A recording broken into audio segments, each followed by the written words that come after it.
Hello everyone. Good evening, ma'am. Good evening, ma'am. Good evening, ma'am. Good evening. Good evening. Good evening, ma'am. हर्षित,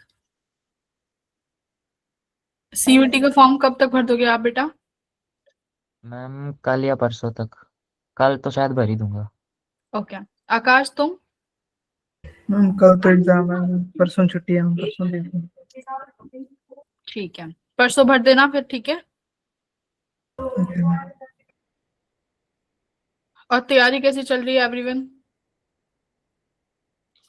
तो हम लोग, मैं 50 question लेके आई हूँ। ठीक है। कंप्लीट फिजिक्स के क्वेश्चंस हैं और ऐसे क्वेश्चंस हैं जो मतलब बेसिक वन से आने ही चाहिए। ठीक है, कॉन्सेप्ट क्लियरिटी के हैं। तो स्टार्ट हो जाओ, करो। क्वेश्चन नंबर 1 सबको आंसर करना है।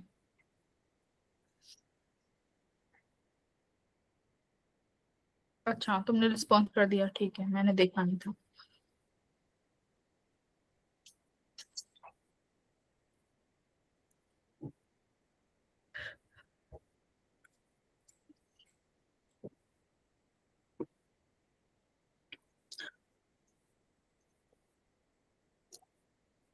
क्या कह रहा है? एक 10 माइक्रोकुलाम चार्ज है inside a closed surface, then electric flux through the surface is phi. If 55 microcoulomb is placed with 10 microcoulomb inside the surface, then phi minus phi dash कितना होगा?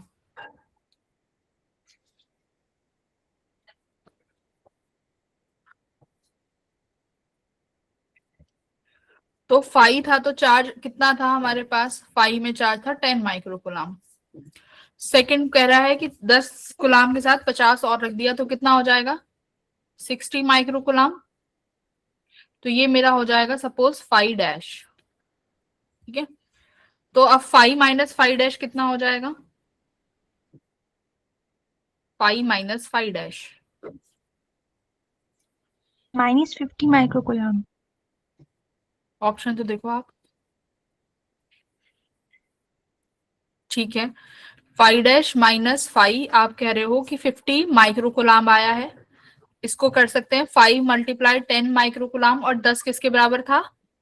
फाई के बराबर। तो ये आंसर कितना बनेगा? 5 फाई। ठीक है, option number B. Got it?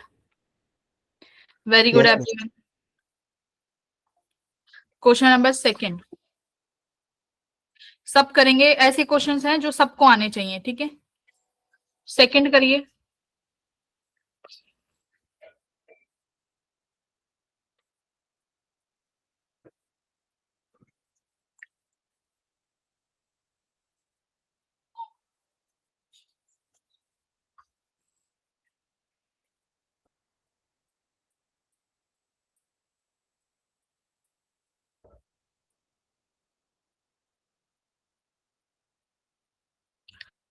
Acceleration निकालने का फॉर्मूला सिखाया हुआ है ना?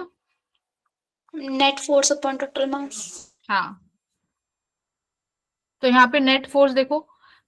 अब नीचे mg लगेगी इस मास की वजह से, ऊपर टेंशन लगेगी, और इसी टेंशन से ये m डैश वाला फोर्स खींचेगा ना। m डैश पे कोई और फोर्स है, फ्रिक्शनलेस है। अगर फ्रिक्शन होता तो फ्रिक्शन हो जाता ऐड। ये फ्रिक्शनलेस है तो फ्रिक्शन भी नहीं है। तो इसका मतलब है जो m डैश की फोर्स है, टेंशन, वही नेट फोर्स है ना। Yes ma'am. एफ नेट ही टेंशन है, और टेंशन किसके बराबर दिख रहा है हमें? mg के बराबर ही। करेक्ट? तो ये एम ए के बराबर हो जाएगा। तो मतलब एम डैश का भी निकाल लोगे। अब एक्सलेशन का फॉर्मूला लिखो, F net upon total mass. चलो,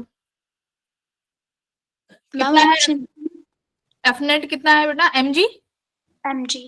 टोटल मास कितना है? m plus m m dash. plus m dash। Option C. Okay, now अगर इस क्वेश्चन में मैं तुमसे कह देती कि यहां पर फ्रिक्शन भी है, फ्रिक्शन, चलो छोड़ते हैं। अगर यहाँ पे फ्रिक्शन भी हो जाता तो फ्रिक्शन का फॉर्मूला क्या होता है मेरे पास? फ्रिक्शन का formula mu into n। Mu into N. Normal, तो एम डैश का नॉर्मल निकालते तो कितना होता? Mu M dash G. ठीक है, यस मैम। तो अकॉर्डिंग टू द क्वेश्चन जो गिवन हो वो आप फिर कर सकते हो। Very good. थर्ड वाला करेंगे सारे बच्चे, वेरी इजी। एंड इम्पॉर्टेंट, बहुत आसान है बट बहुत इंपॉर्टेंट क्वेश्चन है, स्टार मार्क।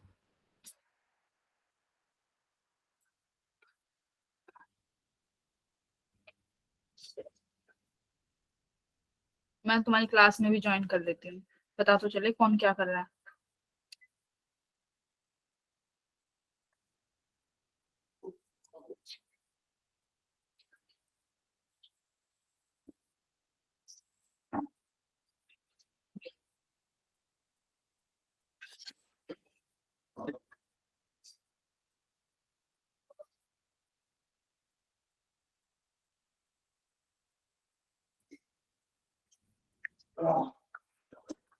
हुआ थर्ड, इजी है।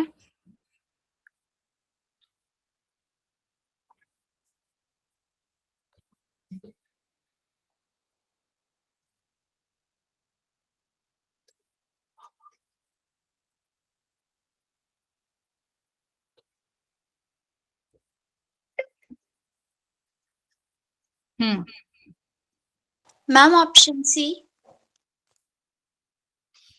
बाकी के बच्चे मैम सी।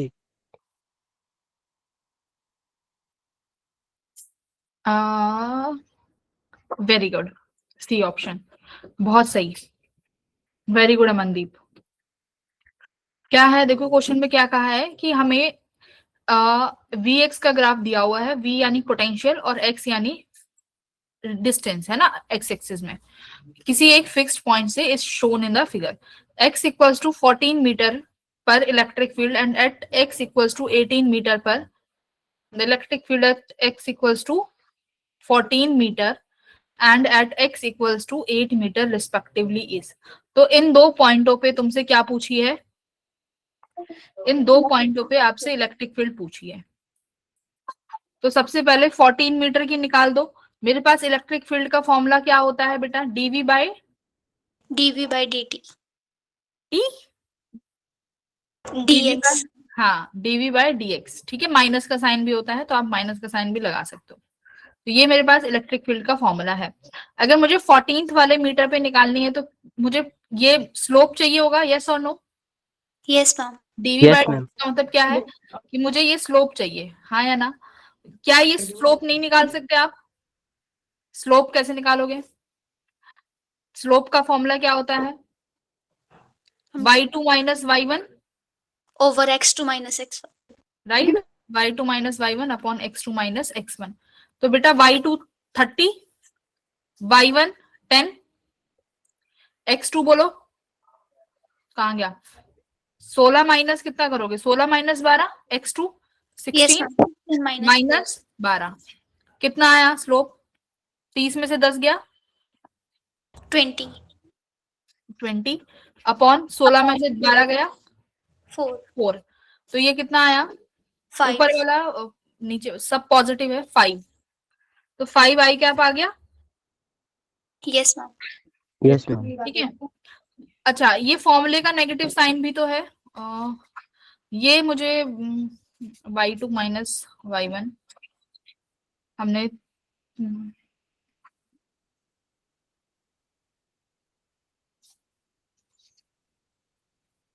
30 में से 10 घटाया, ठीक है, 16 में से 12 घटाया, ठीक है।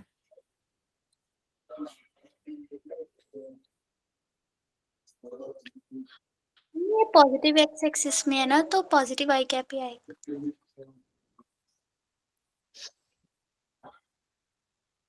अच्छा सेकंड निकालते हैं, सेकंड क्या कहता है, सेकंड वाला निकालो, ए पॉइंट का, ए पॉइंट का स्लोप क्या आएगा, देखो ए पॉइंट पे तो स्लोप है ही नहीं, करेक्ट, हॉरिजॉन्टल कर्व है, हॉरिजॉन्टल है ना, तो हॉरिजॉन्टल कर्व के लिए अपना डीवी बाय डी आर कितना हो जाएगा, स्लोप, स्लोप 0। 0।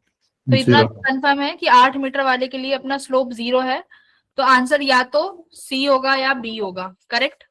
तो ऑप्शन बी तो नहीं आ रहा अपना, तो क्या आ रहा है, सी आ रहा है, ठीक है, 5 आई Yes, ma'am. वोल्ट। बाकी अगर मैं विद साइन की बात करूं ना, तो यहाँ पे देखो फॉर्मूले में माइनस साइन है, तो माइनस आना चाहिए था। ये दिखाता है कि इलेक्ट्रिक फील्ड घटेगी या बढ़ेगी। देखो अगर इलेक्ट्रिक फील्ड एक्स डायरेक्शन में है, ठीक है, अगर आप इलेक्ट्रिक फील्ड की डायरेक्शन में जाओगे in the direction of electric field, तो पोटेंशियल घटना चाहिए कि बढ़ना चाहिए? नेगेटिवली साइन है ना, तो नेगेटिव साइन आना चाहिए था, बट यहाँ नहीं है तो ठीक है। अब आप करेंगे सारे जने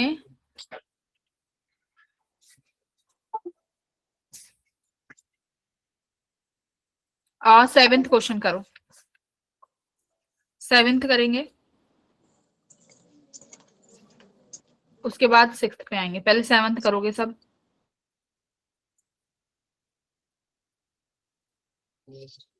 कई बार कराया है ऐसा क्वेश्चन? Yes ma'am. अगर ऐसा सवाल आए तो केवीएल लगाओगे या केसीएल लगाओगे? My first question. Ma'am KVL. किसी से भी करो, अगर केवीएल लगाना चाहते हो तो केवीएल लगाओ। मेरा मानना रहता है कि केसीएल लगा दो बी पॉइंट पे, राइट? बी पॉइंट का पोटेंशियल निकाल लो, बी पॉइंट का पोटेंशियल मान लो कि हाई पोटेंशियल है, राइट? तो हाईएस्ट पोटेंशियल से हम हमेशा क्या मानते हैं? करंट हमेशा निकलेगा। यस इधर I1 चला गया, इधर I2 है और इधर I3 है, तो सिग्मा I किसके बराबर कर दो? 0 के बराबर, यानी I1 plus I2 plus I3 क्या हो जाएगा? 0। और I किसके बराबर होता है? डेल्टा V बाय R, ठीक है? तो I1 क्या लिखोगे? मैं D पॉइंट को 0 टर्मिनल पे मान लू, देखो ये सब 0 है तो D को मैंने 0 मान लिया। I1 वाला, मैं I1 कौन सी ब्रांच है? BD वाली, देखो साफ साफ दिख रहा है कि दोबारा लिख देती हूँ। बेटा केसीएल जब लगाते हैं तो अननोन पॉइंट का पोटेंशियल लेट कर लेते हैं। मान लो इधर मेरा करंट गया I1, इस वाली ब्रांच में जा रहा है I2 और इस ब्रांच में जा रहा है I3। हमेशा जब भी केसीएल लगाएंगे unknown potential should be kept at high potential, ठीक है? चलो अब I1 वाला बताओ, I1 के लिए क्या लिखोगे? B का पोटेंशियल मान लिया x, C का पोटेंशियल कितना हो जाएगा? 45, तो आप लिखोगे x माइनस 45 6, ठीक है? प्लस I2 का क्या लिखोगे? x minus 15/6। x minus 0, D का 0 है ना, I2 x माइनस 0/3। I3 क्या लिखेंगे अब? x माइनस a का कितना हो जाएगा? देखो 15, वेरी गुड। x माइनस 15/6, ये 0 के बराबर कर दो। क्या हम x नहीं निकाल सकते? Yes ma'am.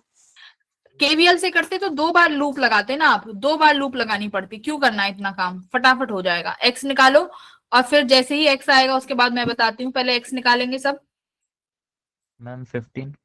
ओके, x अगर 15 वोल्ट आ रहा है तो अब मुझे बताओ बीडी ब्रांच में कितना करंट जाना चाहिए? I2 इक्वल्स टू, आपने लिखा था B आया है 15, D 0 है बाई 3, तो कितना आया? 5 ampere. Very good, 5 ampere is not in the option, तो हम यहाँ पर फिर कुछ गलती है, ठीक है? आंसर 5 ही है, तो ये 5 होगा 15 की जगह, ठीक है? I2 5 एम्पियर आएगा, अपना आंसर सही है, डोंट वरी। आगे बढ़े, दोबारा से बताना, x निकालने के बाद क्या किया? x निकाला ना, फिर सवाल में पूछा है कि बीडी ब्रांच का पोटेंशियल, बीडी ब्रांच का करंट बताओ, तो बीडी ब्रांच का करंट I2 है ना, तो B का पोटेंशियल लिखोगे ना, x अब क्या करोगे? डेल्टा V बाय R ही तो लगाना है। B का पोटेंशियल 15, D का पोटेंशियल 0 अपॉन रेजिस्टेंस 3, ठीक है? तो ये इंडिविजुअल ब्रांच का रेजिस्टेंस निकाला है। वेरी गुड, सिक्स्थ करेंगे, सिक्स्थ फटाफट होना चाहिए सबका।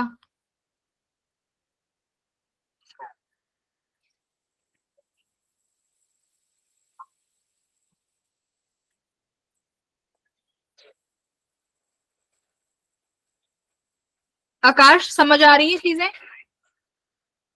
Yes, ma'am. Divya, Divya, yes ma'am. ठीक है। देखो सबको समझना पड़ेगा भाई, लास्ट टाइम है, अब तो कुछ नहीं है, करो।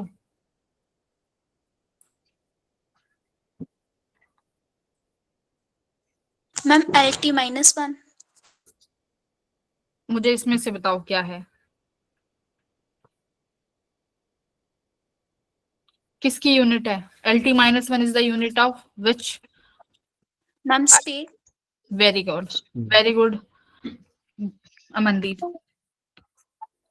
देखा, हार्ड वर्क हमेशा पे ऑफ करता है ना, स्पीड। बाकी के बच्चे क्या कर रहे हैं भाई, कैलकुलेशन ही कर रहे हो? वेरी गुड, कर दिया सबने आंसर, बहुत अच्छे। अंजलि का आया है, सौम्या, आरुष, कृतिका, आदित्य, वेरी गुड।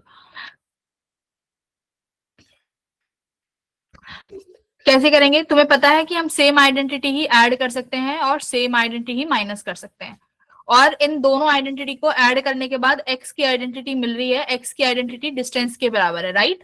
तो यानी Yes, एक्स को सी टी क्यूब लिख सकते हो और एक्स को ही बी बाई टी लिख सकते हो। तो बी का आइडेंटिटी मिल जाएगा x T, x is length, T is your time, तो बी का आइडेंटिटी एल टी हो गया, और सी का आइडेंटिटी क्या हो जाएगा, L by T cube. I LT think आप minus. सब कर लोगे, Yes, ma'am. Everyone can do it. Very good Palak, very good Riddhima, Kritika, Navjot तुम क्यों पीछे रह गई हो, ये तो सिखाया है। सेम क्वांटिटी ही ऐड और माइनस हो सकती हैं। ठीक है जी, अब हम करेंगे क्वेश्चन नंबर 8।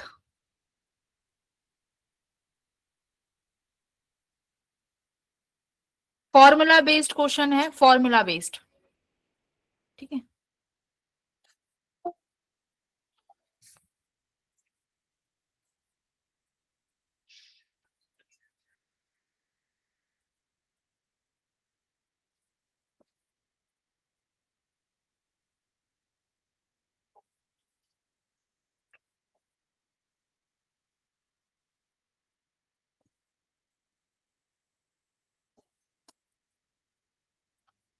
मैम इसमें G10 लेना है।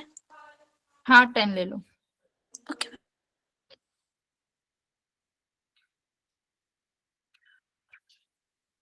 अकॉर्डिंग टू द क्वेश्चन देखा करो, जैसे मान लो कोई वैल्यू तुम्हें 19.6 वगैरह दी हुई है, यानी या कि इसका मतलब 9.8 के मल्टीपल में दी हुई है, तो 9.8 लेना, है ना?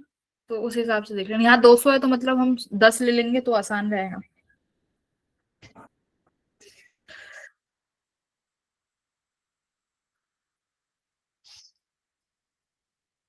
जल्दी, प्रोजेक्टाइल को फेंका गया है ग्राउंड से, मैक्सिमम हॉरिजॉन्टल रेंज दिया हुआ है, taking the point of projection as the origin, the coordinate of the point where the velocity of the projectile is minimum r. Ma'am option B. नहीं, मैक्सिमम हाइट दी हुई है,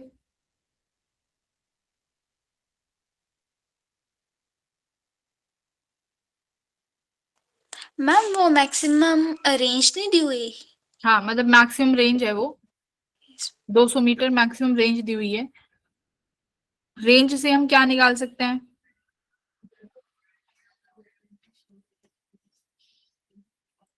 ma'am you की value निकाल सकते हैं।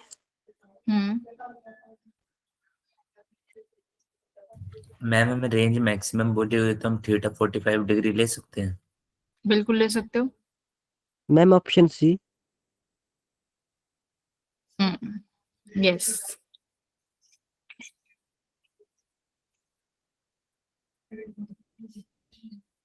सी ठीक है। और कैसे किया है आरुष, तुमने इंडिविजुअली तो नहीं करके देखा एक एक आंसर को? नहीं नहीं मैम, मैम इसमें जो उसकी मैक्सिमम हाइट थी वो निकाली मैम, मैक्सिमम हाइट पे वेलोसिटी मिनिमम होगी ना। हाँ मैक्सिमम हाइट पे वेलोसिटी मिनिमम होगी, पर उसमें तो वी वाई नहीं होगा ना हमारे पास मैक्सिमम हाइट पे तो। मैम जिसमें रेंज दी है ना मैम, वहां से यू स्क्वायर बाई जी की वैल्यू निकाल दी ना, हाँ क्योंकि अगर रेंज मैक्सिमम बोला है तो थीटा की वैल्यू 45 डिग्री होगी, हाँ और बिल्कुल। मैम वहाँ यू स्क्वायर बाई जी की वैल्यू मैक्सिमम हाइट वाले फॉर्मूले में रख दी।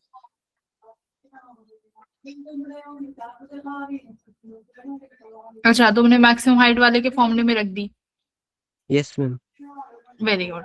देखो इसने, इन्होंने क्या बोला है सवाल में, पढ़ो, इन्होंने सवाल में बोला है कि हमें हमें ये बताना है कि वो कोऑर्डिनेट्स निकालने हैं जहां पर प्रोजेक्टाइल की वेलोसिटी क्या है, मिनिमम। तो मुझे बताओ सबसे मिनिमम वेलोसिटी कहाँ होती है, मैक्सिमम हाइट पे Yes, क्योंकि ma'am. मैक्सिमम हाइट में वी वाई 0 होता है ना, मैक्सिमम हाइट में सिर्फ वी एक्स का कॉम्पोनेंट होगा, वी वाई का कॉम्पोनेंट तो सबसे कम हो जाएगा, यहाँ पे 0 हो जाएगा वी वाई। तो यानी यही वो पॉइंट है जहां पर तुम्हारे पास वेलोसिटी सबसे कम है। तो तुम्हें ये वाले कोऑर्डिनेट चाहिए, ये y चाहिए और ये x चाहिए। तो रेंज तो मुझे पता ही है आधी होने वाली है। अमनदीप तुमने 200 बोल दिया, रेंज तो सॉरी रेंज टोटल है ना 200, तो इस वाले पॉइंट पे तो vx इधर हो जाता है, बस vy का डायरेक्शन चेंज हो जाता है। ठीक है, बाकी मैग्नीट्यूड वाइज कोई चेंज नहीं आता। Got it. तो x की वैल्यू क्या हो गई, रेंज की आधी हो गई, तो रेंज तो आधी आ गई 100 मीटर। तो मुझे क्या चाहिए अब, y वाला कोऑर्डिनेट चाहिए, यानी h मैक्सिमम हाइट चाहिए। हाइट मैक्सिमम का फॉर्मूला क्या है मेरे पास, u square sine 2 theta, 2 theta ही है ना, u square sine 2 theta by 2g, नहीं u square sine square theta है। फॉर्मूला क्या है, u square sine square theta by 2g, this is the formula of h maximum. Yes और no? Yes, Yes, ma'am. ma'am. Yes, ma'am. और range max का formula क्या, अब जैसे हमने बोला कि मैक्सिमम रेंज कब होती है, जब थीटा कितना होता है 45 डिग्री। तो यहां से देखो u square by 2g sine 45 degree कितना हो जाएगा, 1/√2 1 by 2. का 2 बार करोगी तो ये हो जाएगा 1/2। तो यानी ये आया u square by 4 times of g। अब रेंज का फॉर्मूला तुम्हें ऑलरेडी दिया हुआ है, u square sine 2 theta by g, right. Sine अगर मैक्सिमम 45 डिग्री होता है तो रेंज की वैल्यू कितनी हो गई, maximum u square by g। तो u स्क्वायर बाय g किसके बराबर आया, रेंज की वैल्यू ऑलरेडी दी हुई है 200। फॉर्मूला ही ये है, बस 200। तो यू स्क्वायर बाय जी को उठा के यहाँ रख दो, यू स्क्वायर बाय जी कितना है 200, 200 बटे 4 करोगी कितना आया 50 मीटर। तो ये तुम्हारी एच मैक्स कितना आया 50। तो आंसर क्या है, C option. Clear? Yes, ma'am. तो ये बेसिक सवाल था कि हमें बस ये पता होना चाहिए कि मैक्सिमम हाइट पे वी वाई 0 है तो वहां पर मिनिमम वेलोसिटी है। ठीक है, अगेन क्वेश्चन नंबर 9 करेंगे सब बच्चे, और मुझे सिर्फ डायरेक्शन नहीं चाहिए, मुझे मैग्नीट्यूड भी ठीक है, ये दूसरा क्वेश्चन था। ठीक है, 9 करो।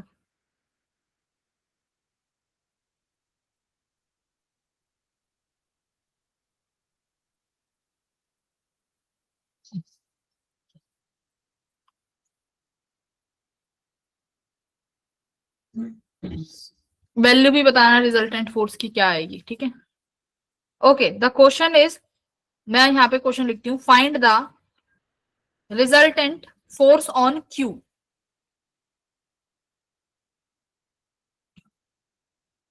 कंप्लीट, नॉट डायरेक्शन, मैग्नीट्यूड भी चाहिए। I wanted it with magnitude.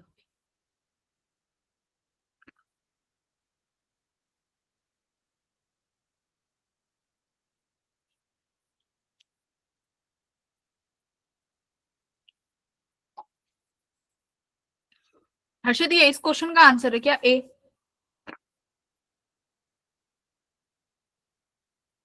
सक्षम, ये सी किसका आंसर है? सक्षम, नितांत ए। मैम ये पहले वाले का था। अच्छा, ओके। नितांत ने सबसे पहले आंसर किया है ए।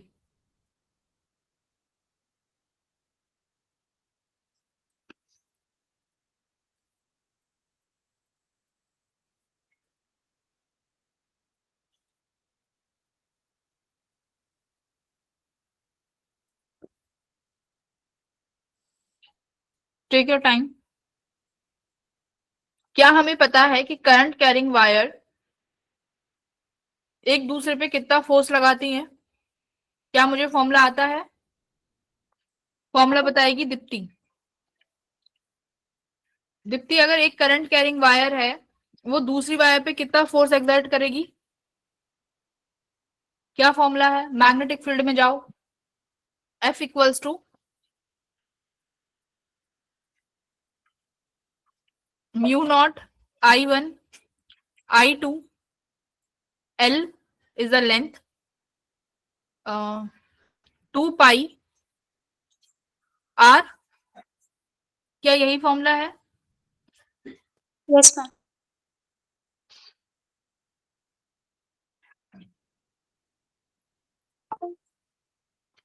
अब देखो हमें बोला है कि क्यू वाली वायर पे बताइए कि क्यू वाली वायर पे कितना फोर्स लगा रही है। तो बेटा पी फोर्स लगाएगी और आर फोर्स लगाएगी।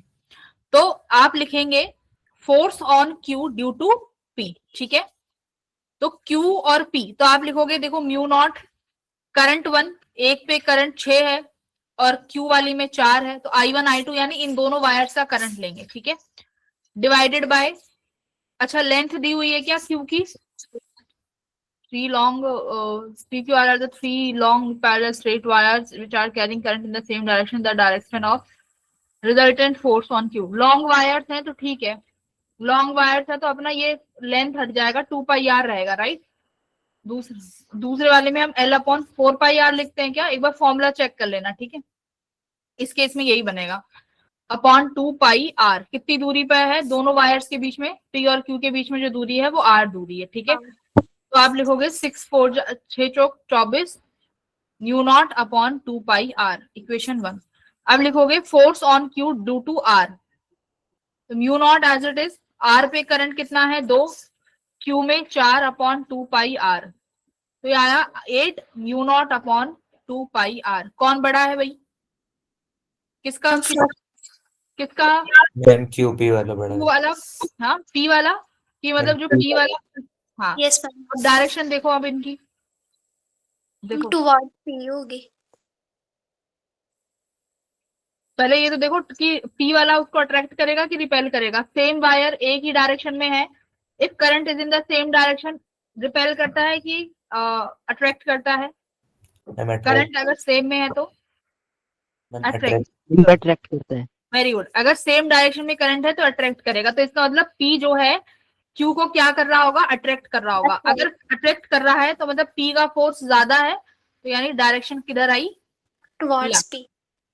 टुवर्ड्स P मतलब टुवर्ड्स लेफ्ट, ठीक है। अगर करंट अपोजिट डायरेक्शन में हो जाता तो P डोमिनेट करता और P फिर रिपेल करता, तो उस हिसाब से देख लेना, डायरेक्शंस भी काम आएंगी, ठीक है। तो यहाँ पर ऑप्शन ए ठीक है। बोलो समझ आ गई, ये फॉर्मूला देख लेना एक बार। Yes ma'am.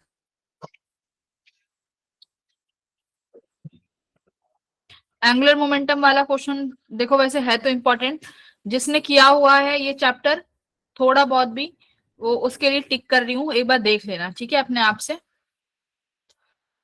Okay, ma'am angular momentum का फॉर्मूला बता दीजिए, अभी निकाल लेते हैं। Mvr, only mvr, okay ma'am. Only this, mass velocity याद रखना, आर परपेंडिकुलर होना चाहिए, दैट्स इट। परपेंडिकुलर डिस्टेंस चाहिए होगी। क्या लिखा है देखो, एक पार्टिकल है जिसका मास 3 kg है, वो यूनिफॉर्म स्पीड से मूव कर रहा है इस लाइन में। तो मैं लाइन की इक्वेशन दी हुई है, y इक्वल्स टू mx+4, यानी स्लोप 1 है उसका, ठीक है, 45 डिग्री है मतलब। Find out the magnitude of angular momentum of particle about origin. मैंने बोला था कि जब भी हम रोटेशन की बात करते हैं, रोटेशनल में हर एक चीज किसी ना किसी पॉइंट के अबाउट निकलती है। तो उन्होंने बोला है कि एंगुलर मोमेंटम जो निकालना है ना, ओरिजिन के अबाउट निकालो, कि ओरिजिन के अबाउट कितना एंगुलर मोमेंटम निकल के आएगा। तो मास दिया हुआ है, वेलोसिटी ऑलरेडी दे रखी है, वेलोसिटी दे रखी है ऑलरेडी √2, आपको सिर्फ क्या चाहिए, परपेंडिकुलर डिस्टेंस चाहिए। बात समझ गए, यस मैम। कर सकते हो ये क्वेश्चन। पहले मुझे ये बताओ, ये लाइन जो लिखी हुई है y इक्वल्स टू x+4, ये कैसे ड्रॉ करोगे। मैम इसमें x की वैल्यूज रखते जाएंगे एंड y की वैल्यूज आ जाएंगी मैम, जो पॉइंट्स आएंगे उसे प्लॉट करके। ऐसे प्लॉट करोगे क्या, अगर x 0 है तो y कितना हो जाएगा, 4, ठीक है, 4 हो जाएगा, और y 0 है तो x -4 -4 है ना। बस ऐसे करके प्लॉट कर सकता है। स्ट्रेट लाइन आएगी। हाँ, नहीं तो स्ट्रेट, ये स्ट्रेट लाइन इक्वेशन है तो स्ट्रेट ही ग्राफ आएगा, ठीक है, आ गया। अब तुम्हें क्या करना है, अब आपको चाहिए परपेंडिकुलर डिस्टेंस, मैं यहाँ पे बनाती हूँ, ठीक है।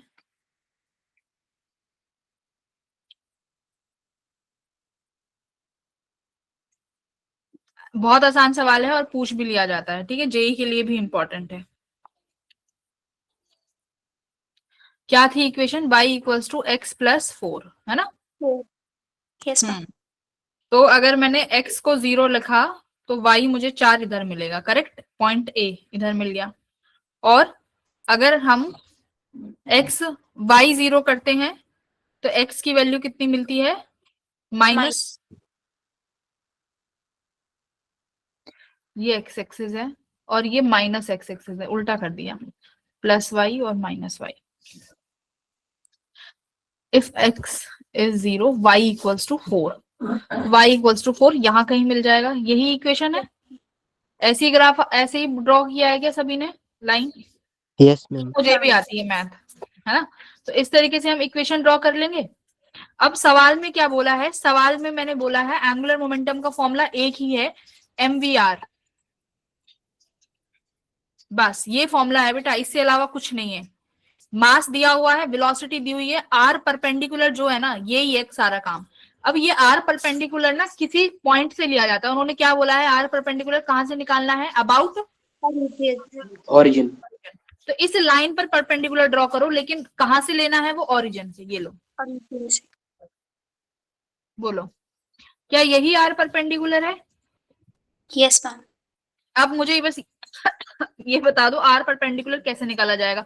इस लाइन का स्लोप दिया हुआ है, m की वैल्यू कितनी है, 1 है, m की वैल्यू 1 है तो पता चल गया होगा tan थीटा 1 कब होता है, 45 डिग्री पे। तो ये एंगल मुझे 45 डिग्री दिया हुआ है बेटा, ये एंगल 90 है तो ये भी 45 ही आएगा शायद। Yes ma'am. और ये वाली डिस्टेंस कितनी है, 4, 4। ये भी 4 है। आप निकाल सकते हो क्या, आप ये वाली डिस्टेंस आर परपेंडिकुलर कैसे निकालोगे?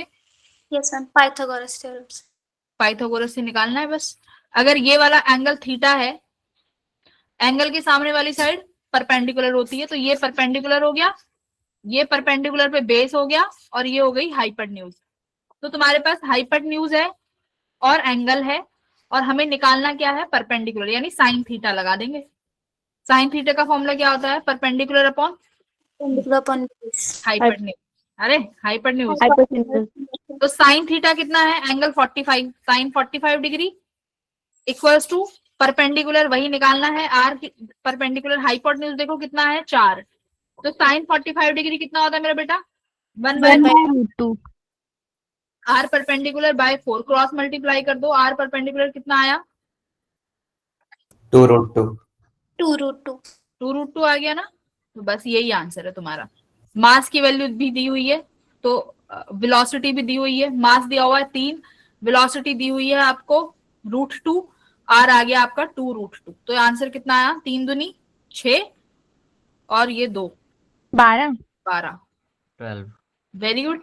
अब बताओ ये डिफिकल्ट था क्या क्वेश्चन? 12 देखो, कोई क्वेश्चन तभी तक डिफिकल्ट है जब तक हमने नहीं पढ़ा, उसके बाद आसान है। तो अगर ऐसे इक्वेशंस, लाइन वाली इक्वेशन आए ना कि किसी भी पेपर में, ये जरूरी नहीं है कि इस कॉन्सेप्ट को इसी में रखते हैं, ये लाइन वाली इक्वेशंस बहुत कॉन्सेप्ट में मिक्स कर देते हैं, ठीक है।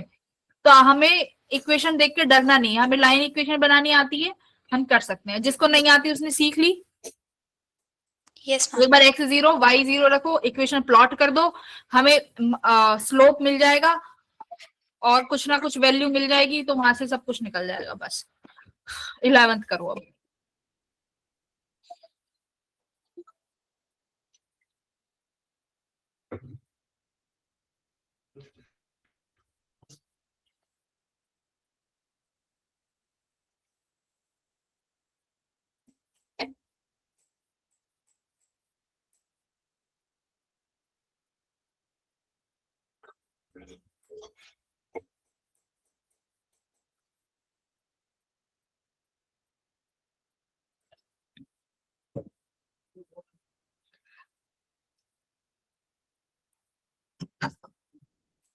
फॉर्मूला कौन बताएगा, इसमें क्या लगेगा, कोई फॉर्मूला बता सकता है कोई बच्चा?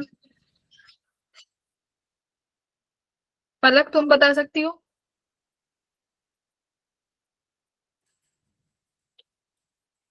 मैग्नेट का पूछा है इसने, मैग्नेट की वजह से फील्ड इंटेंसिटी निकालो इक्वेटोरियल एक्सिस पे, दैट्स इट। एक्सियल पॉइंट और इक्वेटोरियल पॉइंट कुछ याद आ रहा है?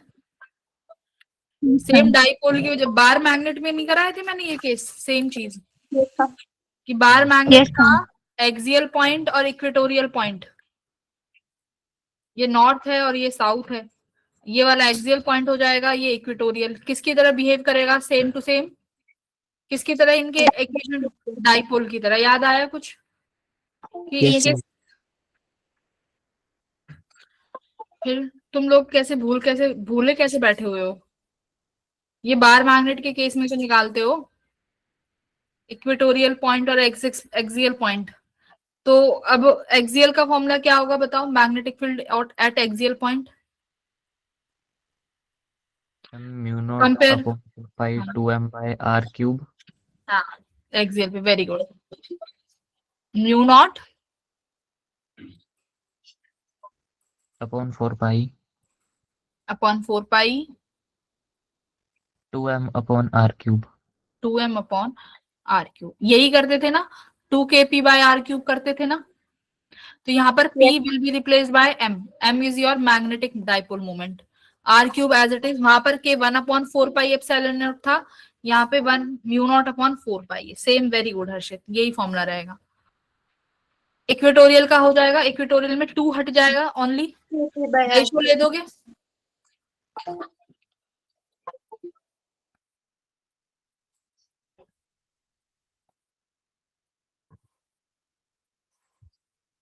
दोनों की इंटेंसिटी बराबर दे रखी है, एक्स अपॉन वाई का डिस्टेंस निकालना है। ठीक है, तो इक्वेटोरियल में ये, सॉरी ये दिया हुआ है वाई ले लेते हैं। इक्वेटोरियल में ये वाई है, आर क्यूब अलग अलग हो जाएगा ना, वाई क्यूब और ये एक्स क्यूब। ये दोनों मैग्नेटिक फील्ड जो है ये बराबर हैं, तो इनको बराबर करोगे, म्यू नॉट 4 पाई से म्यू नॉट 4 पाई कट जाएगा, एम से एम कट जाएगा, तो बचेगा 2 by X cube equals to 1 upon Y cube. X upon Y का रेशो करना है। X cube 2 equals to X cube upon Y cube हो जाएगा, तो एक्स अपॉन वाई किसके बराबर आ जाएगा? 2 की पावर 1/3। तो option number D. Very good Aarush. ठीक है जी। Yes. तो डिस्टेंस का रेशो लेना था बस, एक्स और वाई का। ओके।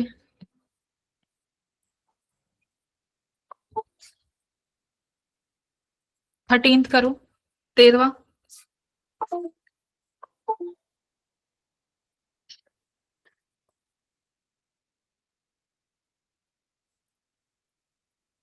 नवजोत गायब ही हो गई क्या? बेटा ट्राई करो, 13th क्वेश्चन ट्राई करो। एसी वोल्टेज है।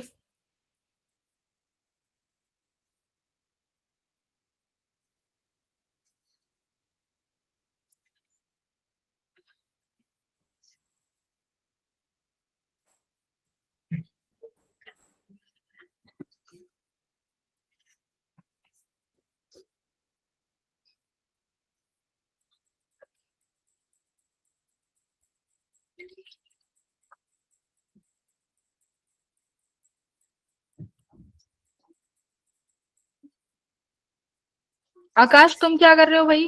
एक का भी आंसर नहीं आ रहा। ये सब बच्चों ने आंसर लिखा है, ये आकाश कुछ नहीं लिख रहा। कुछ नहीं रिवाइज कर रहा ना तुमने?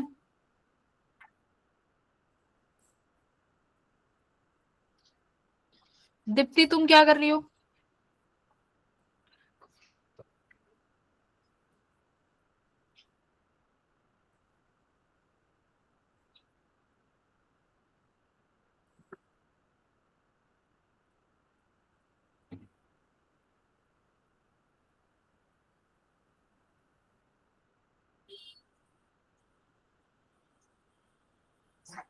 जतिन तुम भी लिख सकते हो भाई आंसर।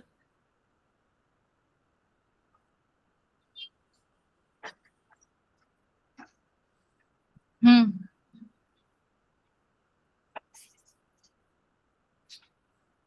क्या हुआ?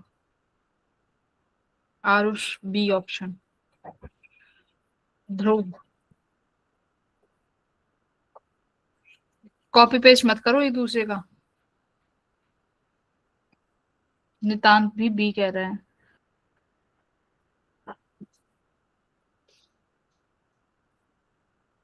दीप्ति तुम क्या कह रही हो?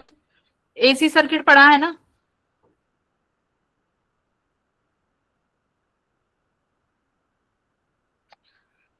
क्लास में हो दीप्ति की नहीं हो, पहले तो ये बताओ। Yes ma'am. हाँ करो फिर। आकाश तुम? Yes ma'am. एसी वोल्टेज तो आना चाहिए भाई, बहुत आसान है एसी वोल्टेज तो। 40 वोल्टेज दिया हुआ है तुम्हें टोटल वोल्टेज, आर के पास 24 है, सी के पास कितना होएगा? रिजल्टेंट निकालना नहीं सिखाया मैंने आप लोगों को? एक ही फॉर्मूला है वोल्टेज का, तो बस यस। कि अगर रेजिस्टेंस वोल्टेज यहाँ पर है वी आर, इधर मेरे पास सपोज करो वीसी है, तो ये मेरे पास रिजल्टेंट वोल्टेज आती है ना। रेजिस्टेंस वाली कितनी दे रखी है? 24। कैपेसिटर वाली नहीं पता, और रिजल्टेंट कितनी है? जो रिजल्टेंट होती है जो ये आउटर वाली वोल्टेज होती है 40 वोल्ट। Yes ma'am. ठीक है, तो ये जो ये रिजल्टेंट मैक्सिमम गिवन है ना हमें। हाँ मैम वो तो वी मैक्सिमम गिवन है ना हमें। हाँ, तो ये वी मैक्स कहाँ से आएगी? वी मैक्स यही तो है जो आउटर वाली वोल्टेज कनेक्टेड है। तो मैम हमें मैक्सिमम में लेनी होती है या फिर आरएमएस? हाँ ये तो देखो, ये इक्वेशन आप लिखते हो v equals to V not sine omega something आता है, तो ये जो Yes, वी ma'am. नॉट ही है ना, ये ही या तो पीक वो में मिलेगी या आरएमएस में मिलेगी। ठीक है, तो अगर तुमसे ये यहाँ पर मैक्स अक्रॉस द वोल्टेज पूछ रहा है, तो इसका मतलब इन्होंने वही वाली वोल्टेज दी है तुम्हें, पीक वोल्टेज। ठीक है, जिसे हम रिजल्टेंट वोल्टेज बोलते हैं। Okay ma'am. तो मैम जो हम ये वाली इक्वेशन लिखते हैं रिजल्टेंट वाली, वो मैक्सिमम के लिए लिखते हैं आरएमएस के लिए लिखते हैं? दोनों के लिए लिख सकते हो। ओके ये मैम। वोल्टेज आरएमएस के लिए अलाउड है और पीक वोल्टेज के लिए। बताया था ना कि ये जो इक्वेशन है हम दो के ही लिए लिख सकते हैं, आरएमएस और पीक, इंस्टेंट के लिए नहीं लिख सकते। कि सवाल में दे दिया कि इंस्टेंट वोल्टेज कैपेसिटर की ये है, इंस्टेंट वोल्टेज रेजिस्टेंस की ये है, और फिर तुम ये इक्वेशन सॉल्व करके लगा रहे हो, तो फिर आंसर गलत हो जाएगा, फिर नहीं कर सकते अपन। ओके, तो यहां पर ये तुम्हें जो बोला है ऑलरेडी, इसने बोला है कि एक कि एसी सोर्स से कनेक्ट है, तो ये एसी सोर्स की वोल्टेज है 40 वोल्ट, मैक्सिमम होगी या पीक होगी 40 वोल्ट है। तो क्या लिखोगे भाई? रिजल्टेंट वोल्टेज का स्क्वायर किसके बराबर होगा? कैपेसिटर के अक्रॉस प्लस रेजिस्टेंस के अक्रॉस। यही फॉर्मूला लिखते हो आप। ये स्क्वायर हटा के मैंने यहाँ पे रूट भी लिखवाया हुआ है, याद हो तो। नहीं है, भूल गए फॉर्मूला? अच्छा, इम्पीडेंस का फॉर्मूला याद है? क्या लिखते थे इम्पीडेंस का फॉर्मूला? चलो इम्पीडेंस का बताओ पहले, भूले Z equal to under root में आर स्क्वायर प्लस में एक्सी एक्सएल माइनस एक्सी का होल स्क्वायर। यस। ठीक है, देखो आप लिखते थे Z जो है इम्पीडेंस है, वो किसके बराबर होता था? R square plus X C square, यही लिखते थे इम्पीडेंस। अब Z को V equals to I R होता, आई जेड होता है, तो Z को क्या लिख सकते हैं? V अपॉन आई लिख सकती हूँ। आई सब में कॉमन हो जाता है, तो आई याद है, हटा देते हैं। आई सबका कॉमन आता है क्योंकि सीरीज में I will be remain same. Series में आई करंट रेजिस्टेंस में भी सेम है, सीरीज में कैपेसिटर में भी करंट सेम है, और सीरीज में जो ये टोटल करंट है ये भी सेम है। इसीलिए याद है कि करंट हम हटा देते हैं, सिर्फ वोल्टेज और रेजिस्टेंस या वोल्टेज और इंडक्टर में, या सॉरी क्या कह रही हूँ, वोल्टेज और इम्पीडेंस में ग्राफ आता था, राइट। तो अब मैं यहाँ पे Z की जगह बस वोल्टेज में ग्राफ बनाती हूँ, तो Z यानी सर्किट का इम्पीडेंस, तो यहाँ पर वोल्टेज लिखोगे यानी सर्किट की voltage which is V equals to resistance की वोल्टेज का स्क्वायर प्लस कैपेसिटर की वोल्टेज का स्क्वायर। यही तो मेरी रिजल्टेंट वोल्टेज बनेगी, दैट्स इट। ये कर लो। और ये अपॉन में जो आई है, जो सबके नीचे आना चाह रहा है, वो सब में कॉमन है, तो देखो आई भी लिखना चाहते हो, अगर कह रहे हो कि मैम आई क्यों नहीं लिखा, तो आई कॉमन आके सब में कट ही जाना है। ठीक है, तो एक इधर से बन जाएगा। तो मुझे रिजल्टेंट दे रखा है, रेजिस्टेंस की वोल्टेज है, कैपेसिटर की निकाल सकते हैं कि नहीं? तो लिखो रिजल्टेंट की वोल्टेज दे रखी है 40 का स्क्वायर इक्वल्स टू रेजिस्टेंस की वोल्टेज 24 का स्क्वायर प्लस वीसी का स्क्वायर। 440 कितना बनेगा? 1600 -24 का कितना बनेगा भाई, देख लेना। 570 मैम 574 574 माइनस करके देखो अभी ये कितने 576 बने 576 होगा। मैम 576 होगा माइनस करो। मैम 10 1024 1024 ये किसका है, मैम 32 का वैसे तो ठीक है। तो अपना ऑप्शन क्या आया, 32 वोल्ट। Option B. तो देखो रेजिस्टेंस के आई 24 कैपेसिटर पे आई 32, लेकिन हमारे पास जो एक्सटर्नल वोल्टेज है वो इन दोनों से भी ज्यादा है। तो इस तरीके का सवाल आए तो देख लेना कि क्या इन दोनों के बीच में ही वेरी करेगी, नहीं इन दोनों से बड़ी भी हो सकती है, जी हाँ बड़ी है, देख लो, है ना, दोनों से बड़ी है। तो ये चीजें भी देख लेना। और ये जो क्वेश्चन है फॉर्मूला बेस्ड है, फॉर्मूला तो आना चाहिए। 14th करेंगे सब बच्चे। शेयरिंग स्ट्रेस का फॉर्मूला है, मैम शेयरिंग स्ट्रेस का फॉर्मूला क्या आता है? शेयरिंग स्ट्रेस का फॉर्मूला ईटा के बराबर होता है ना, sharing stress delta we by delta x. देखो मैंने तुम्हें 3 स्ट्रेस बताए थे, सॉरी 3 तरीके के यंग्स वो बताए थे ना, मॉडुलस ऑफ रिजिडिटी। पहला Yes. यंग्स था, दूसरा बल्क था, बल्क तीसरा था model modulus of rigidity. Rigidity. Yes ma'am. तो उसी में ही हमारा शेयरिंग स्ट्रेस भी आएगा, इसी में थर्ड वाले से रिलेट करते हैं इसको। क्या फॉर्मूला लिखोगे शेयरिंग स्ट्रेस का,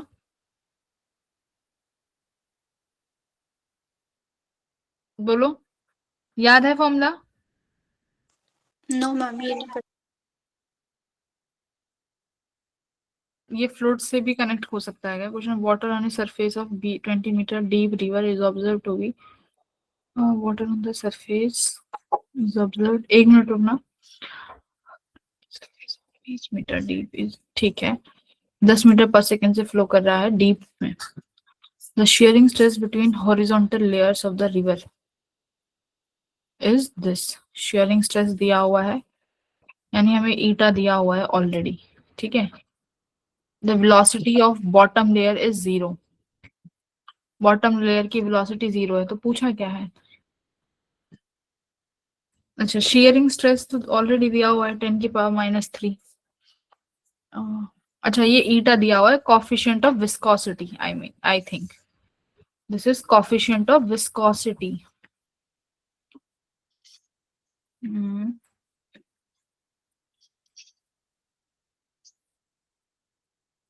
और मैं इसमें फॉर्मूला लगाती हूँ, अगर stress shearing stress equals to coefficient of viscosity, और ये क्या हो जाएगा मेरा पोटेंशियल ग्रेडियंट, जैसे लिखते हैं तो ऐसे ही यहाँ पे हम लिखते हैं वेलोसिटी का ग्रेडियंट अगर मैं लिखूं,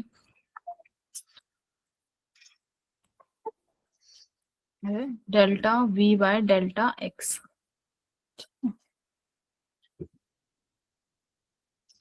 देखो ये वाला जो शेयरिंग स्ट्रेस है ना, ये उस वाले से डिफरेंट है जो हम उसमें पढ़ते हैं इलास्टिसिटी में, ठीक है। यहाँ पर ये विस्कोसिटी वाला पोर्शन है जो फ्लूइड से रिलेट होता है, जहाँ पे फ्लूइड्स जिन बच्चों को पढ़ाई थी उसमें हम लोग पढ़ते थे ना कि जैसे जैसे नीचे जाते जाएंगे वाटर के, हमारे पास जो वेलोसिटी है वो डिक्रीज होनी स्टार्ट हो जाती है, और यहाँ पे रिलेटिव मोशन आता है बिकॉज 2 लेयर्स के बीच में वेलोसिटी का डिफरेंस है। मान लो ये अपर लेयर है, इसकी वेलोसिटी v1 है, इसके नीचे वाली लेयर होगी, इसकी वेलोसिटी v2 होगी, इससे नीचे वाली वेलोसिटी v3 होगी। तो यहाँ पर मेरे पास हर लेयर की वेलोसिटी अलग अलग आती है। हर लेयर की वेलोसिटी अलग अलग आने की वजह से एक फोर्स जनरेट होता है जिसे हम ड्रैग फोर्स कहते हैं या विस्कस फोर्स बोल लो, ठीक है।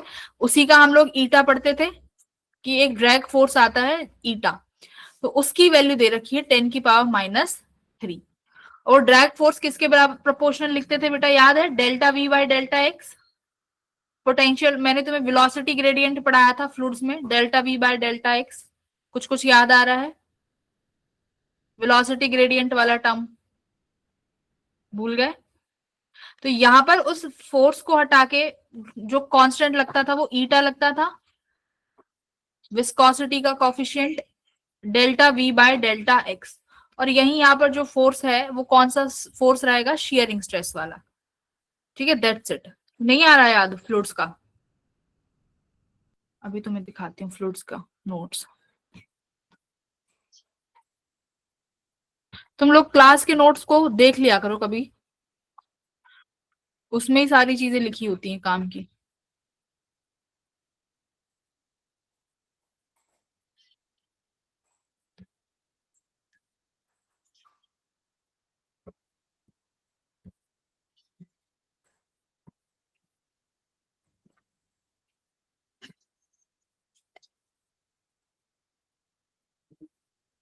अरे पीपीटी है क्या ये?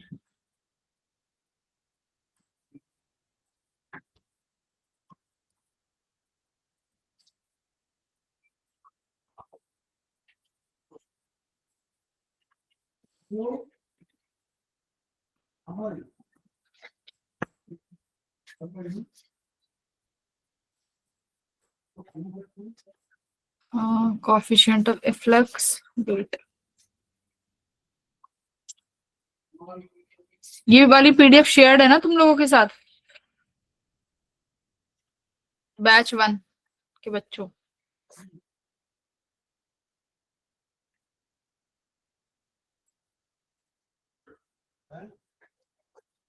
सरफेस टेंशन, स्टोक्स लॉ, ये ना, ये वेलोसिटी प्रोफाइल बताई थी ना, डीवी बाय डीएक्स। ये भी कि हर लेयर की वेलोसिटी क्या हो जाती है, चेंज होती चली जाती है। ये रहा कि यहाँ पर ये ड्रैग फोर्स किसके बराबर है, देखो ये रहा। ये ड्रैग फोर्स किसके बराबर आता है बेटा यहाँ पे? ये ड्रैग फोर्स बराबर आता है डीवी बाय डीएक्स, जिसे हम फ्रिक्शनल फोर्स भी बोलते हैं। ठीक है, तो ये प्रोपोर्शनल होता है ईटा, एरिया और डीवी बाय डीएक्स के। बात सुन रहे हो? डीवी बाय डीएक्स के। ये फोर्स है, एरिया को इधर ले आओ, फोर्स अपॉन एरिया, तो ईटा डीवी बाय डीएक्स ऐसे ही रहेगा। फोर्स अपॉन एरिया क्या बन जाता है, स्ट्रेस बन जाता है, फोर्स बाय एरिया। तो स्ट्रेस किसके बराबर आया, eta into dv by dx. ठीक है, तो ये जो स्ट्रेस यहाँ पर आएगा, ये कौन सा स्ट्रेस है, लेयर्स की वजह से। बताया था ना, टेंजेंशियल स्ट्रेस होता है कि जैसे ऊपर वाली लेयर्स होती हैं वो ऐसे हो जाती हैं, जैसे मान लो वो मैंने कार्डबोर्ड का एग्जांपल दिया था कि कार्डबोर्ड को पकड़ के इस तरीके से मैं उसमें धक्का लगा देती हूँ तो वो मेरा ऐसा शेयरिंग वाला स्ट्रेस लगता है। तो ये शेयरिंग स्ट्रेस हो जाएगा, जो कि हर लेयर्स की अलग अलग डिफरेंस की वजह से आया। तो फॉर्मूला सिर्फ क्या है, ईटा डीवी बाय डीएक्स। क्यों नहीं करा भाई? आरुष, हर्ष, इनको तो कराया हुआ है, सक्षम, नितांत, अनुज। तो ये फ्रिक्शनल फोर्स का फॉर्मूला था, बस वहीं से ये सवाल आया है, देख लो। फ्रिक्शनल फोर्स याद रखना, ये इसमें आता है eta A dv by dx. Dv by dx क्या है बेटा? Velocity gradient. क्या है? Velocity gradient. ठीक है, ये अपनी वेलोसिटी ग्रेडियंट है। ठीक है, इसका मतलब है कि लेंथ के चेंज होने पर वेलोसिटी कितनी चेंज हो रही है। ठीक है, लेंथ के चेंज होने पर वेलोसिटी कितनी चेंज हो रही है, उसे हम बोलते हैं वेलोसिटी ग्रेडियंट। की गिवन होगा पेपर में। ये फॉर्मूला याद रहेगा सबको? Yes ma'am. इसीलिए मैं बोल रही हूँ कि जो स्टोक्स वाला जो पोर्शन है ना, Stokes law, viscous force, drag force, इन्हें पढ़ लेना। फॉर्मूला बेस्ड क्वेश्चन आता है यहाँ से। तो यही बन गया यहाँ पे अपना फोर्स अपॉन एरिया, अपना स्ट्रेस बन जाएगा, तो एरिया से भी मल्टीप्लाई। तो अब सॉल्व कैसे करोगे? देखो, स्ट्रेस किसके बराबर आ गया, ईटा डीवी बाय डीएक्स। ईटा क्या है अपना, विस्कस कांस्टेंट, वो फ्रिक्शन ऑफ विस्कोसिटी है ना, सॉरी क्या था, ड्रैग फोर्स है ना, जिसे अपना ड्रैग फोर्स भी बोल सकते हो, विस्कस फोर्स भी बोल सकते हो। तो उसका ये कॉफिशिएंट होता है, ऑलरेडी दिया हुआ है 10⁻³ डीवी बाय डीएक्स कितना दिया हुआ है देखो, 20 मीटर पर जो है 20 मीटर नीचे जाते हैं तो 10 मीटर पर सेकेंड वेलोसिटी मिल रही है। और फिर जैसे तो यही तो बन जाएगी मेरी, डीवी कितना है, वेलोसिटी 10, कितने डिस्टेंस पे जाके मिली है, 20 पे, करेक्ट? हाँ या ना? यस। तो 20 बटे, सॉरी नॉट 10 बटे 20, Yes. 10/20, तो ये कितना आ जाएगा 1/2 10 की 0.5 पावर into -3, तो 0.5 इंटू 10 की पावर -3 सी ऑप्शन। तो फॉर्मूला बेस्ड क्वेश्चन था। अगेन तो बहुत अच्छी रिवीजन हो गई है तुम्हारी यहाँ से इस क्वेश्चन की, जिन्होंने फ्लूइड्स पढ़ा हुआ है उन बच्चों की। आगे बढ़ू? Yes. Yes ma'am. Okay, Newton's formula मैंने कराया है कि नहीं, चलो इसको छोड़ो। ओके, 17th क्वेश्चन करेंगे सारे बच्चे। अगेन वेरी इंपॉर्टेंट और very good question.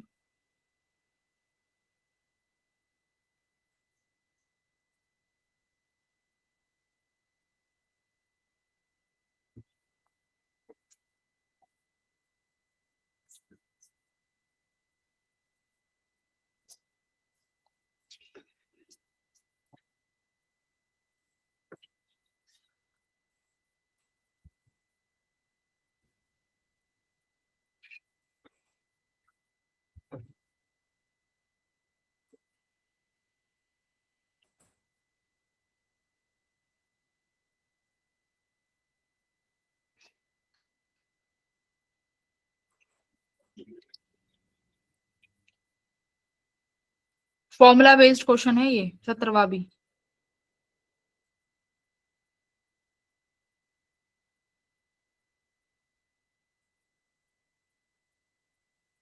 C option आ भी गया? अच्छा, पुराना वाला कर रहे हो।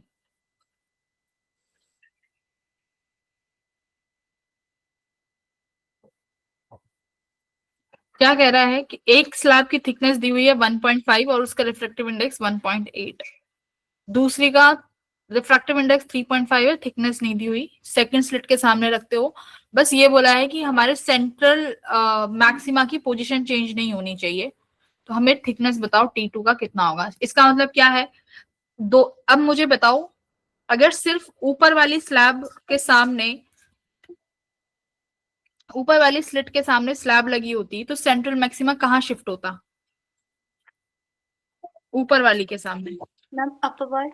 मैम ऊपर की तरफ। ऊपर शिफ्ट हो जाता, यहाँ पर कहीं ए पोजीशन पे। अगर T1 अगर सिर्फ T1 होता, T2 नहीं होती। ओके, अगर T1 नहीं होता तो T2 कहाँ शिफ्ट करता उसको? Ma'am downward. डाउनवर्ड कहीं पर। Yes. अब क्या, अब T1 ऊपर करना चाहता है, T2 नीचे करना चाहता है, दोनों का कंबाइंड इफेक्ट क्या आया? दोनों का कंबाइंड इफेक्ट ऐसा आया कि सेंट्रल मैक्सिमा शिफ्ट नहीं हो पाया। Yes, ma'am. तो इसका मतलब दोनों ने जो पाथ डिफरेंस जनरेट किया है वो एक दूसरे को कैंसिल आउट कर दिया। इसका मतलब दोनों ने पाथ डिफरेंस कैसा जनरेट किया है? बराबर। अब मुझे बताओ, स्लैब के रखने के बाद कितना पाथ डिफरेंस एक्स्ट्रा जनरेट होता है? Ma'am T into mu -1। बस खत्म। याद है? देखो, अगर ओके, नाउ टेल मी, अगर स्लैब नहीं है, there is no slab, S1 और S2 के बीच में पाथ डिफरेंस बताओ। S1 और S2 के बीच में आप लिखते थे, ये मैं यहाँ पर A पॉइंट पे निकालूंगी तो S2A माइनस S1A, यही पाथ डिफरेंस है जिसे हम डेल्टा एक्स बोलते थे, जिसे आप D साइन थीटा बोलते थे।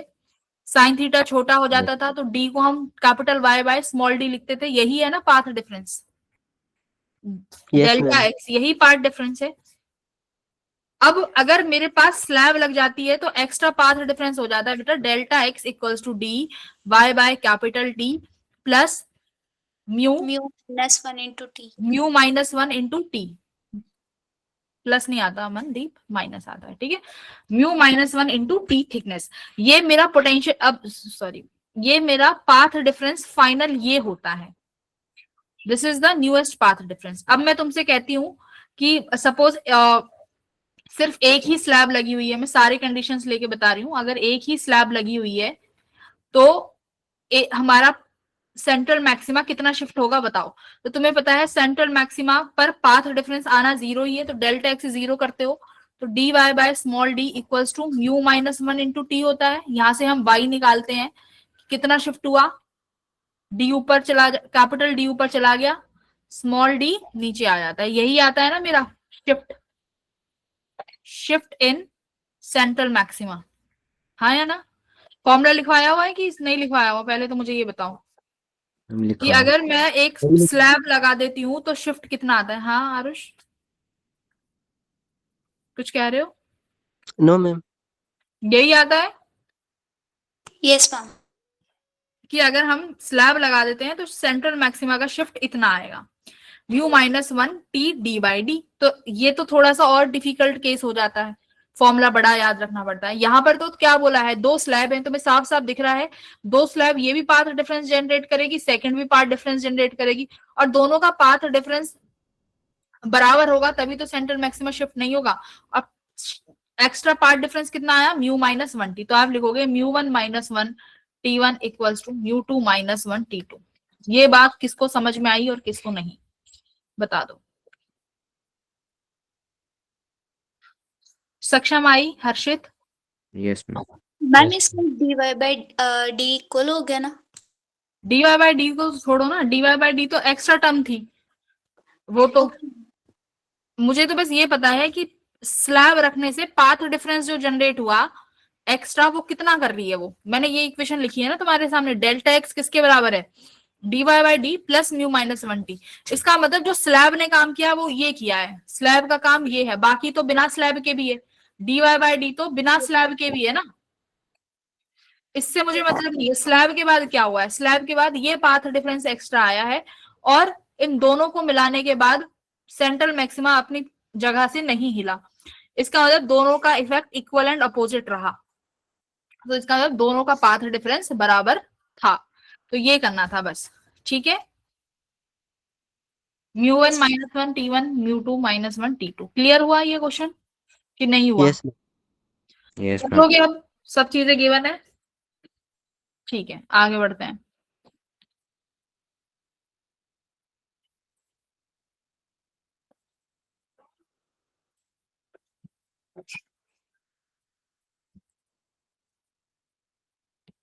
क्वेश्चन नंबर 20 भी देखो, फॉर्मूला बेस्ड क्वेश्चन है, अगर किसी को फॉर्मूला आता है तो छोड़ो, बट ठीक है हमने पढ़ा नहीं है थर्मल कंडक्टिविटी।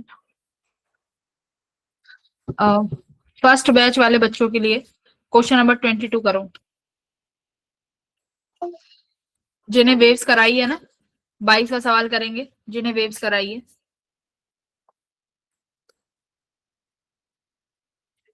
नितांत, आरुष, सक्षम, अनुज,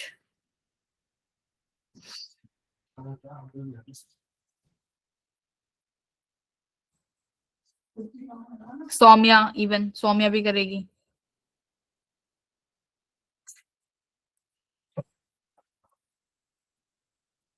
फॉर्मूला याद नहीं है, गया फॉर्मूला। क्या होती है फंडामेंटल फ्रीक्वेंसी ऑर्गन पाइप की? अगर दोनों एंड से ओपन है, एक करवाया था ना, एक तो ये थी ऑर्गन पाइप और एक ऐसे थी, बंद वाली की फंडामेंटल फ्रीक्वेंसी किसके बराबर थी, V by 4L। Very good, V by 4L। उसके बाद नंबर चढ़ते चले जाते थे, यहाँ पर कितनी थी ओपन वाले में, V बाय 2L। यही फंडामेंटल है, 2L। यही तो फंडामेंटल है। अब मुझे बताओ इसका फर्स्ट हार्मोनिक तो चलो ये हो गया, सेकंड हार्मोनिक कितना होगा, सेकंड हार्मोनिक नहीं, फर्स्ट ओवरटोन बताओ, फर्स्ट ओवरटोन।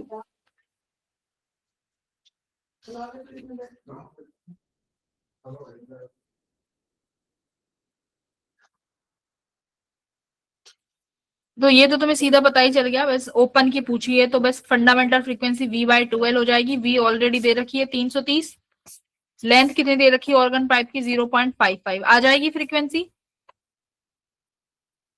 Yes ma'am. तो बेटा मैं भी ऑर्गन, सौम्या तुम्हें ये फॉर्मूला याद होना चाहिए था भाई, क्यों है नहीं है याद? इनके ओवरटोन याद करो, किसका पहला आता है, तीसरा, पांचवा, ये सब याद होना चाहिए तुम्हें। Ma'am option C 300 hertz. ठीक है, जिन्हें वेव्स कराई है भाई उन्हें तो आना चाहिए, अदरवाइज फिर क्या फायदा है। Question number 25। ओके देन,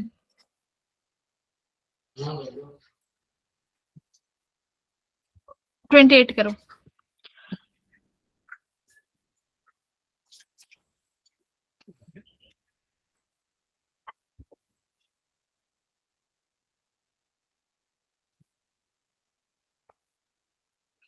किस पॉइंट पर पार्टिकल की वेलोसिटी 0 हो जाती है?